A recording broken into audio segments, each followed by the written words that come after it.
CNC machine basic ಮಾಹಿತಿ. ಇಂದಿನ ಆಧುನಿಕ ಕೈಗಾರಿಕಾ ಲೋಕದಲ್ಲಿ ತಂತ್ರಜ್ಞಾನ ದಿನದಿಂದ ದಿನಕ್ಕೆ ಬೆಳೆಯುತ್ತಲೇ ಇದೆ. ಒಂದು ಕಾಲದಲ್ಲಿ ಎಲ್ಲ ಯಂತ್ರ ಕೆಲಸಗಳನ್ನು ಮನುಷ್ಯ ಕೈಯಿಂದಲೇ ಮಾಡಲಾಗುತ್ತಿತ್ತು. ಅದು ಸಮಯ ತೆಗೆದುಕೊಳ್ಳುತ್ತಿತ್ತು, ಕೆಲವೊಮ್ಮೆ ತಪ್ಪುಗಳೂ ಆಗುತ್ತಿತ್ತು. ಆದ್ರೆ ಇಂದು ಕೈಗಾರಿಕಾ ಕ್ಷೇತ್ರದಲ್ಲಿ ದೊಡ್ಡ ಕ್ರಾಂತಿಯನ್ನು ತಂದಿರುವ ಒಂದು ಮಹತ್ವದ ತಂತ್ರಜ್ಞಾನ ಇದೆ. ಅದೇ ಸಿಎನ್ಸಿ ಮಷೀನ್. ಸಿಎನ್ಸಿ ಎಂದರೆ ಕಂಪ್ಯೂಟರ್ ನ್ಯೂಮರಿಕಲ್ ಕಂಟ್ರೋಲ್, ಅಂದರೆ ಕಂಪ್ಯೂಟರ್ ಮೂಲಕ ಯಂತ್ರವನ್ನು ನಿಯಂತ್ರಿಸಿ ಕೆಲಸ ಮಾಡಿಸುವ ವ್ಯವಸ್ಥೆ. ಸಿಎನ್ಸಿ ಮಷೀನ್ ಬಂದ ನಂತರ ಕಾರ್ಖಾನೆಗಳ ಕೆಲಸದ ವೇಗ ಹೆಚ್ಚಾಯಿತು, ನಿಖರತೆ ಹೆಚ್ಚಾಯಿತು ಮತ್ತು ಮನುಷ್ಯನ ಪರಿಶ್ರಮವೂ ಕಡಿಮೆಯಾಯಿತು. ಒಂದು ಸಣ್ಣ ಲೋಹದ ತುಂಡನ್ನು ತೆಗೆದುಕೊಂಡು ಅದನ್ನು ನಿಖರವಾದ ಆಕಾರದಲ್ಲಿ ಕತ್ತರಿಸುವುದು, ರಂಧ್ರ ಮಾಡುವುದು ಮತ್ತು ಸುಂದರವಾದ ಭಾಗವನ್ನಾಗಿ ರೂಪಿಸುವುದು, ಈ ಎಲ್ಲ ಕೆಲಸಗಳನ್ನು ಸಿಎನ್ಸಿ ಮಷೀನ್ ಅತ್ಯಂತ ನಿಖರವಾಗಿ ಮಾಡುತ್ತದೆ. ಸಿಎನ್ಸಿ ಮಷೀನ್ ಕೆಲಸ ಮಾಡುವ ವಿಧಾನ ಬಹಳ ಆಸಕ್ತಿದಾಯಕವಾಗಿದೆ. ಮೊದಲು ಇಂಜಿನಿಯರ್ಗಳು ಒಂದು ಭಾಗದ ಡಿಸೈನ್ ಅನ್ನು ಕಂಪ್ಯೂಟರ್ನಲ್ಲಿ ತಯಾರಿಸುತ್ತಾರೆ. ಆ ಡಿಸೈನ್ ಅನ್ನು ನಂತರ ವಿಶೇಷ ಸಾಫ್ಟ್ವೇರ್ ಬಳಸಿ ಪ್ರೋಗ್ರಾಮ್ ಆಗಿ ಪರಿವರ್ತಿಸಲಾಗುತ್ತದೆ. ಆ ಪ್ರೋಗ್ರಾಮ್ ಅನ್ನು ಸಿಎನ್ಸಿ ಮಷೀನ್ಗೆ ನೀಡಲಾಗುತ್ತದೆ. ನಂತರ ಮಷೀನ್ನಲ್ಲಿರುವ ಟೂಲ್ಗಳು ಆ ಪ್ರೋಗ್ರಾಂ ಸೂಚನೆಗಳ ಪ್ರಕಾರ ಚಲಿಸುತ್ತದೆ. ಮೆತ್ತಗೆ, ನಿಖರವಾಗಿ ಮತ್ತು ತಪ್ಪಿಲ್ಲದೆ ವಸ್ತುವನ್ನು ಕತ್ತರಿಸುತ್ತವೆ. ಸಿಎನ್ಸಿ ಮಷೀನ್ನಲ್ಲಿ ಹಲವು ಪ್ರಮುಖ ಭಾಗಗಳಿವೆ. ಮೊದಲನೆಯದು ಕಂಟ್ರೋಲರ್. ಇದು ಮಷೀನ್ನ ಮೆದುಳಿನಂತೆ ಕೆಲಸ ಮಾಡುತ್ತದೆ. ಎರಡನೆಯದು ಸ್ಪಿಂಡಲ್.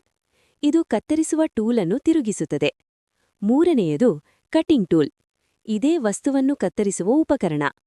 ನಾಲ್ಕನೆಯದು ಸರ್ವೋಮೋಟಾರ್. ಇವು ಮಷೀನ್ ಭಾಗಗಳನ್ನು ಸರಿಯಾದ ದಿಕ್ಕಿನಲ್ಲಿ ಚಲಿಸುವಂತೆ ಮಾಡುತ್ತವೆ. ಐದನೆಯದು ಕಂಟ್ರೋಲ್ ಪ್ಯಾನಲ್. ಇದರ ಮೂಲಕ ಆಪರೇಟರ್ ಮಷೀನನ್ನು ನಿಯಂತ್ರಿಸುತ್ತಾನೆ. ಸಿಎನ್ಸಿ ಮಷೀನ್ಗಳಿಗೆ ಹಲವು ವಿಧಗಳಿವೆ. ಸಿಎನ್ಸಿ ಲೇತ್ ಮಷೀನ್ ವೃತ್ತಾಕಾರದ ಭಾಗಗಳನ್ನು ತಯಾರಿಸಲು. ಸಿಎನ್ಸಿ ಮಿಲ್ಲಿಂಗ್ ಮಷೀನ್ ಜಟಿಲ ಮತ್ತು ಸಮತಟ್ಟಾದ ಆಕಾರಗಳನ್ನು ಮಾಡಲು. ಸಿಎನ್ಸಿ ಡ್ರಿಲ್ಲಿಂಗ್ ಮಷೀನ್ ರಂಧ್ರಗಳನ್ನು ಮಾಡಲು. ಸಿಎನ್ಸಿ ಗ್ರೈಂಡಿಂಗ್ ಮಷೀನ್ ಉತ್ತಮ ಫಿನಿಶಿಂಗ್ ಮಾಡಲು. ಇಂದಿನ ದಿನಗಳಲ್ಲಿ ಸಿಎನ್ಸಿ ಮಷೀನ್ ಇಲ್ಲದೆ ಕೈಗಾರಿಕೆಗಳನ್ನು ಊಹಿಸುವುದೇ ಕಷ್ಟ. ಆಟೋಮೊಬೈಲ್ ಕಾರ್ಖಾನೆಗಳು, ಏರೋಸ್ಪೇಸ್ ಇಂಡಸ್ಟ್ರಿ, ಮೆಡಿಕಲ್ ಉಪಕರಣ ತಯಾರಿಕೆ, ಡೈ ಮತ್ತು ಮೌಲ್ಡ್ ಉದ್ಯಮ, ಎಲ್ಲೆಡೆ ಸಿಎನ್ಸಿ ಮಷೀನ್ಗಳ ಮಹತ್ವ ಹೆಚ್ಚಾಗಿದೆ. ಈ ತಂತ್ರಜ್ಞಾನದ ದೊಡ್ಡ ಪ್ರಯೋಜನವೇನು ಗೊತ್ತಾ? ಅದು ನಿಖರತೆ. ಒಂದೇ ಭಾಗವನ್ನು ನೂರಾರು ಬಾರಿ ತಯಾರಿಸಿದರೂ ಅದೇ ಆಕಾರ, ಅದೇ ಅಳತೆ, ಅದೇ ಗುಣಮಟ್ಟ. ಇದೇ ಸಿಎನ್ಸಿ ಮಷೀನ್ನ ಶಕ್ತಿ. ಸಿಎನ್ಸಿ ಮಷೀನ್ ಕಲಿಯಲು ಕೆಲವು ಮುಖ್ಯ ಕೌಶಲಗಳು ಬೇಕಾಗುತ್ತವೆ.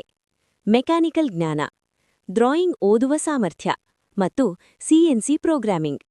ಈ ಕೌಶಲಗಳನ್ನು ಕಲಿತರೆ ಒಬ್ಬ ಯುವಕ ಅಥವಾ ತಾಂತ್ರಿಕ ವ್ಯಕ್ತಿಗೆ ಕೈಗಾರಿಕಾ ಕ್ಷೇತ್ರದಲ್ಲಿ ಉತ್ತಮ ಭವಿಷ್ಯ ಸಿಗುತ್ತದೆ. ಸಾರಾಂಶವಾಗಿ ಹೇಳುವುದಾದರೆ, ಸಿಎನ್ಸಿ ಮಷೀನ್ ಎನ್ನುವುದು ಕೇವಲ ಒಂದು ಯಂತ್ರವಲ್ಲ, ಅದು ಆಧುನಿಕ ಕೈಗಾರಿಕೆಯ ಹೃದಯವಾಗಿದೆ. ತಂತ್ರಜ್ಞಾನವನ್ನು ಸರಿಯಾಗಿ ಬಳಸಿದರೆ ಮಾನವನ ಪರಿಶ್ರಮ ಕಡಿಮೆಯಾಗುತ್ತದೆ, ಉತ್ಪಾದನೆ ಹೆಚ್ಚುತ್ತದೆ ಮತ್ತು ದೇಶದ ಅಭಿವೃದ್ಧಿಗೂ ಸಹಾಯವಾಗುತ್ತದೆ. ಆದ್ದರಿಂದ ಸಿಎನ್ಸಿ ತಂತ್ರಜ್ಞಾನವನ್ನು ತಿಳಿದುಕೊಳ್ಳುವುದು ಮತ್ತು ಅದನ್ನು ಕಲಿಯುವುದು ಇಂದಿನ ಯುವಕರಿಗೆ ಒಂದು ದೊಡ್ಡ ಅವಕಾಶ.